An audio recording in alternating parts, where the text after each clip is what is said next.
A very good evening all. I'm Aditi Lamba with the Wednesday night edition of South Asian News, Vision of Asia. We are coming to you from our studio in New York City. Welcome to the show. Let's begin the episode taking a look at the coronavirus pandemic and its impact. The world has surpassed 219 million cases of COVID-19 with more than 4.5 million deaths. Here in the United States, we are at more than 43 million cases of COVID-19 and we have now surpassed 700,000 deaths since the beginning of this pandemic. This grim milestone is being met with several challenges in the healthcare system.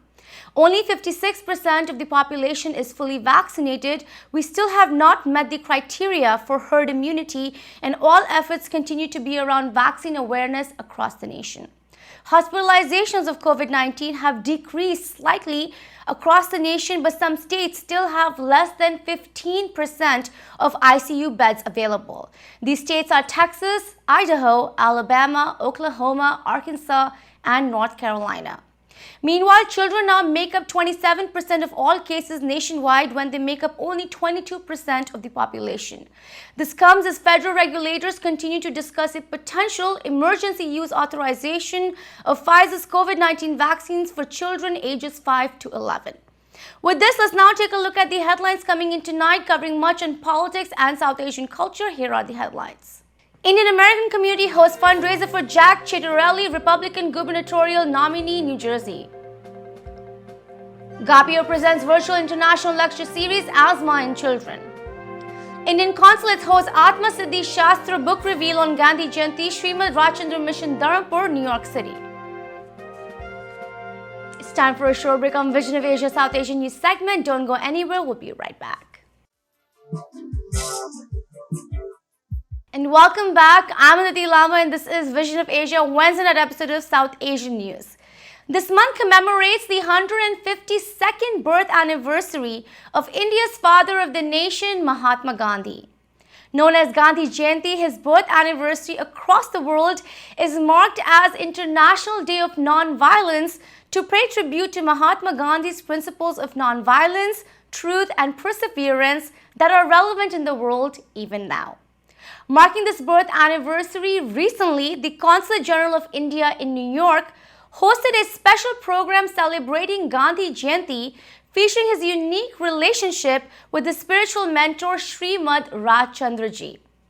Shrimad Rajchandra ji was a self-realized saint and a poet-philosopher of the late 19th century, and his teachings had a formative influence on Mahatma Gandhi. Held in collaboration with Shrimad Rajchandra Mission, Dharampur, the event featured the cover relief of the book Atmasiddhi Shastra on self-realization and discussed the ideals of non-violence and celebrated India's rich cultural heritage. The Shrimad Rajchandra Mission, Dharampur is a global spiritual movement founded by Pujya Guru Dev Sri Rajkeshri and is led by the vision of realizing one's true self and serving the others selflessly. Here is the story.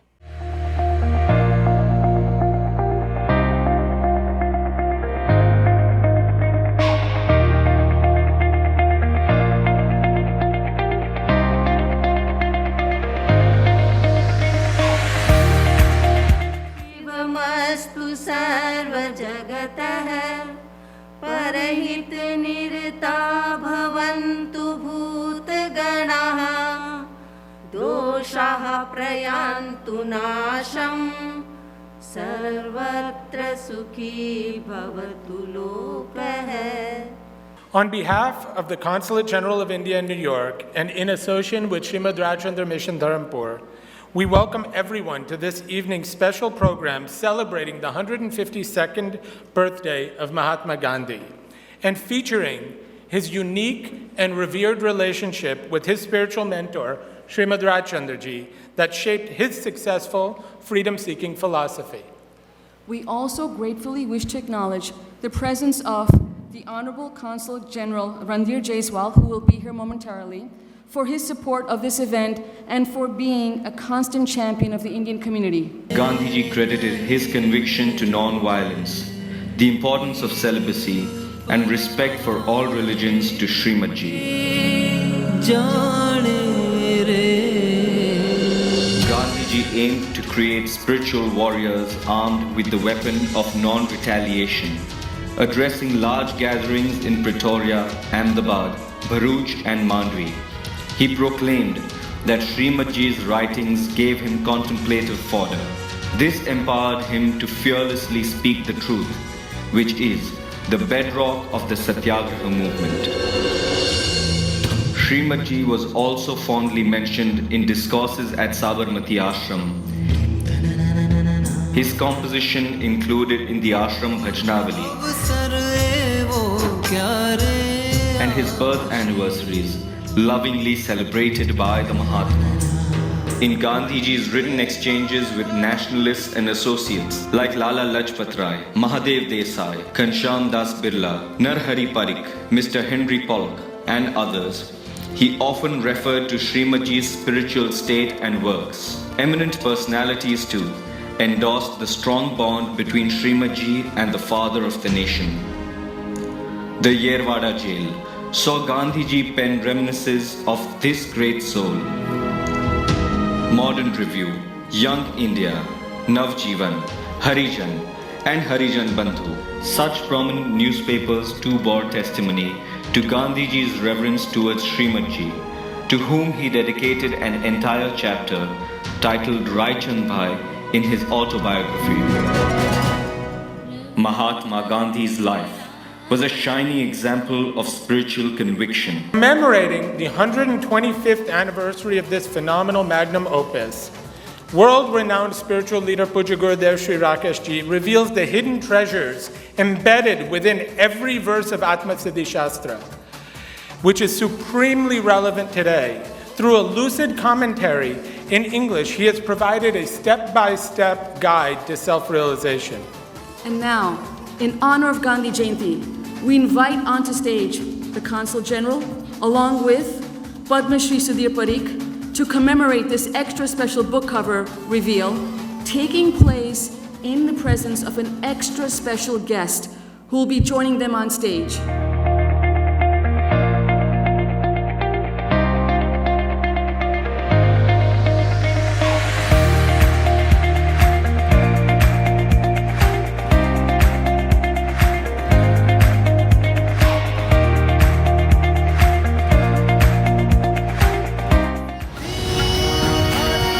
Marking the 125th year to the creation of this epic masterpiece, Enlightened Master, Pujya Gurudev Sri Rakesh ji, carries forward his master's legacy, authoring a concise and complete commentary on the legendary poetic masterpiece in English, bringing timeless ancient wisdom for the modern seeker in the form of a book.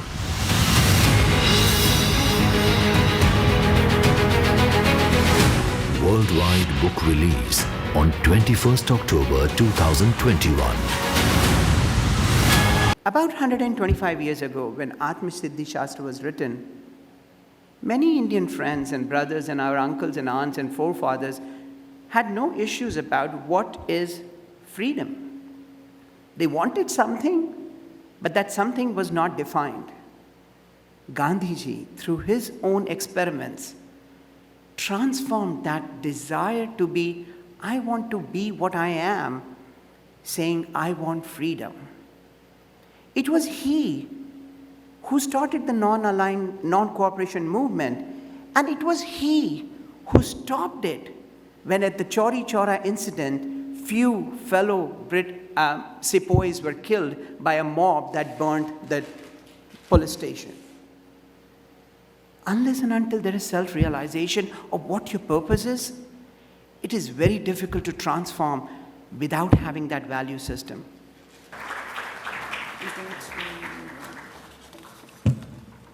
Lord Mahavir, who gave a message of nonviolence and peace more than 25 years ago, 2,500 years ago, which was followed by our Gurujis, Shrimad Rajchandra, Shri Rajchandra, and then followed by Mahatma Gandhi, which is we are celebrating today. He was totally inspired by our Guru Shrimad Rajchandra.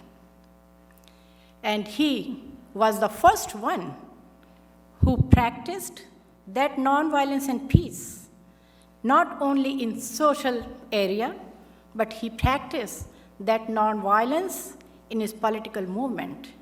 And because of that reason, we are independent today. We are celebrating our 75th Independence Day.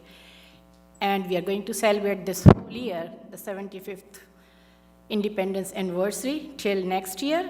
The same way, we are celebrating Mahatma Gandhi's 152nd birth anniversary.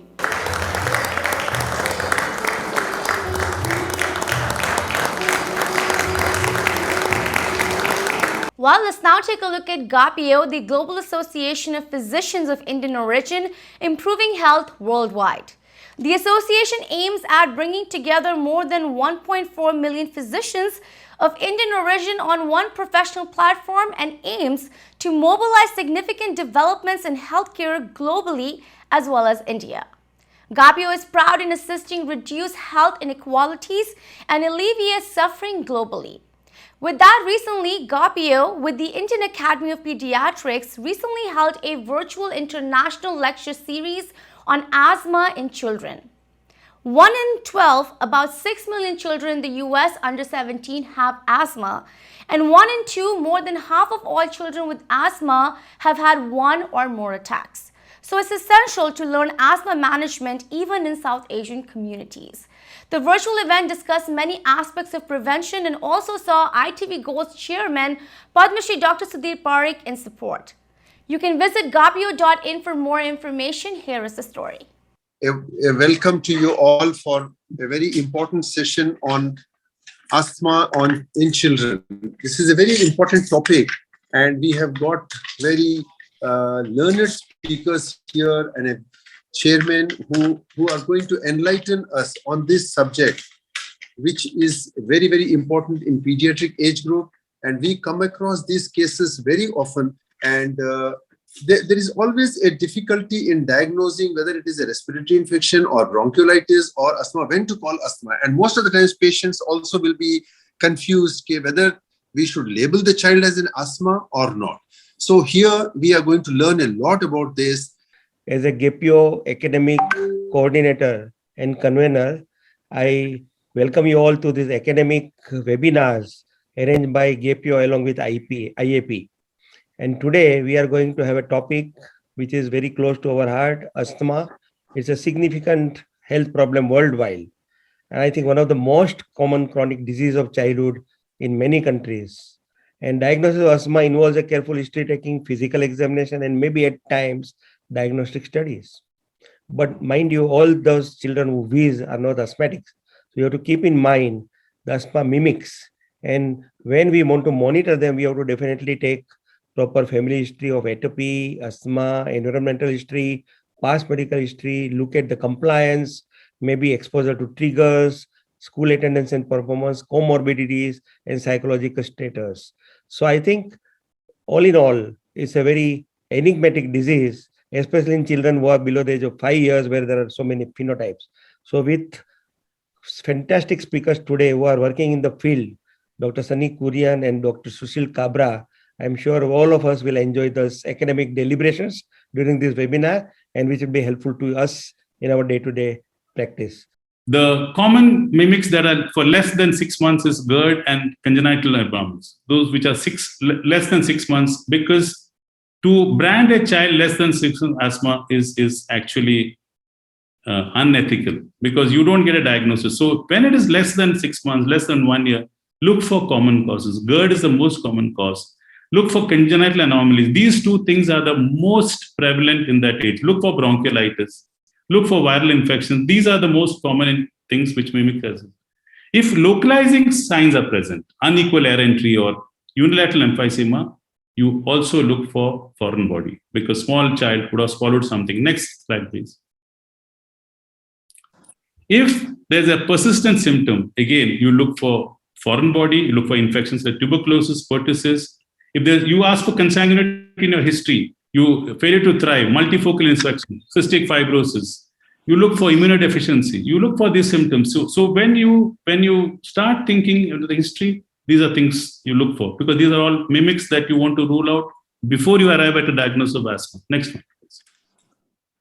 Again and again, all that basis is not asthma.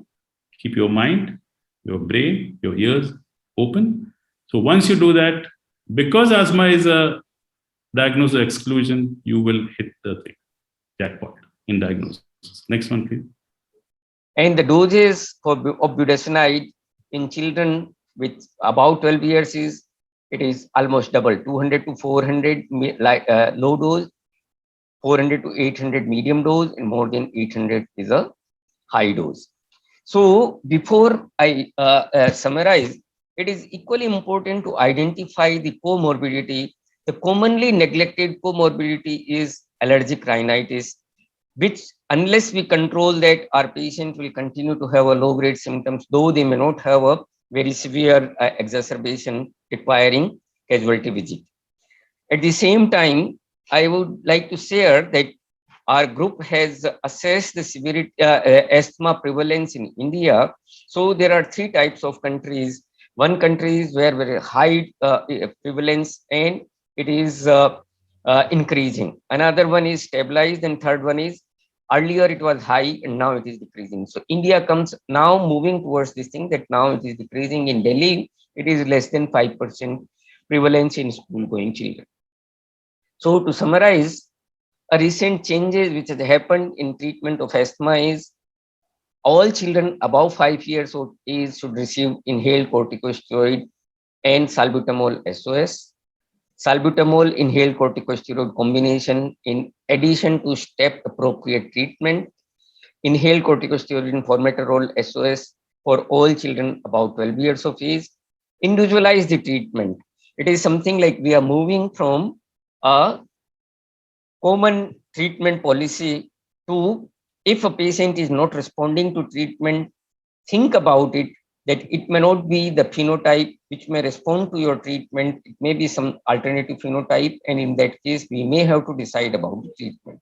And now we are moving towards more and more of a biological agent in a refractory cases. But in day-to-day clinical practice, most of our patients should respond to this algorithm which I have prescribed. If a patient is not responding, think of revising your diagnosis. Think of consulting a person who has a more experience, and think of giving alternative treatment. And as I said, I re-emphasize that as a pediatrician, if I am treating a child with asthma, my aim should be that my patient will not end up in emergency, or I can say lung attack. That should be our aim. Thank you very much. It's now time for another short break on Vision of Asia, Voice of the Community. Don't go anywhere. We'll be right back. And welcome back. I'm Aditi Lama, and this is Vision of Asia South Asian News segment. We have now an ITV Gold special featuring Jack Ciattarelli, Republican nominee in New Jersey's gubernatorial elections this November. A politician and a businessman, Mr. Ciattarelli has served in the New Jersey General Assembly and represented the 16th Legislative District from 2011 to 2018. Mr. Ciattarelli has also previously served as Assistant Minority Whip in the New Jersey General Assembly and is running on the plan for lower property taxes, stronger economy, law enforcement, affordable health care, improving education, and more. He's facing incumbent Democratic Governor Phil Murphy in the general election on November 2nd. On that, recently, the Indian American community came together at a fundraiser for Mr. Jack Ciattarelli, supporting his vision for New Jersey and the Republican Party. Here is the story.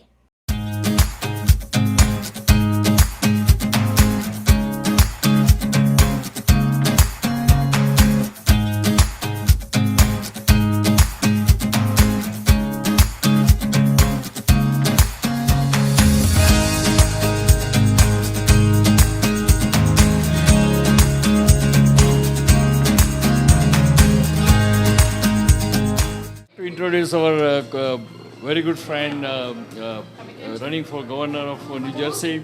And I would like to ask Jack to please tell us to our community your real vision for state of New Jersey. I am Jack Ciattarelli. I'm the Republican nominee for governor here in New Jersey. New Jersey is the most diverse state in the union, has the most diverse population, and I know the Indian American community here in New Jersey makes New Jersey more intellectually vibrant, more culturally vibrant, and certainly more economically vibrant. And so I look forward to working in partnership with the Indian American community to make sure that New Jersey continues to thrive as an economy. As governor, my position is lower taxes, a greater environment in which to grow our businesses, and make sure that all of our children have access to a high-quality education. So I look forward to the campaign. To the viewers of ITV Gold, happy Diwali. I'm Jack Ciattarelli, the Republican nominee for governor. We have a governor's race here in New Jersey this year. As the Republican ideals are South Asian American ideals: pro-family, pro-education, pro-business, low taxes, and support of local law enforcement so that our communities stay safe. I hope that you'll come out and vote on November 2nd this year for the governor's race, and when you do, you'll vote for Jack Ciattarelli, the Republican nominee for governor. Thank you. My name is Supinder Singh, and I'm here supporting Jack for governor for the next month's election. The reason I'm supporting Jack is because I find his leadership style and his values to be very well aligned with the Indian community. And as a community, we need to have a change at the grassroots level for all the gaps, from a business standpoint, from a property tax standpoint, and a lot of other pieces that are not up to par in New Jersey at this time. And I believe Jack will be able to provide the leadership for the change that we desperately need. Thank you. Hi, Dr. Himanshu Patel, the Republican for 25 years, so resident of South Brunswick. I wish very well for Jack. We have to get together for him. And I think as a very likable personality, good for Indian community, very honest. And I think he'll be good, just like our social value. He has the same social value as Indian people. Good luck, Jack. Well, with this, we wrap up our show for the night. Please send us your suggestions and get your voices and organizations on our show. You can email us on events@itvgold.com, or you can follow us on our Facebook handle @itvgold. You can also subscribe to our YouTube channel for free access to many of our popular shows. Thank you for joining us tonight from Queens, New York. This is Vision of Asia, and I am Diti Lamba. Take care and be well.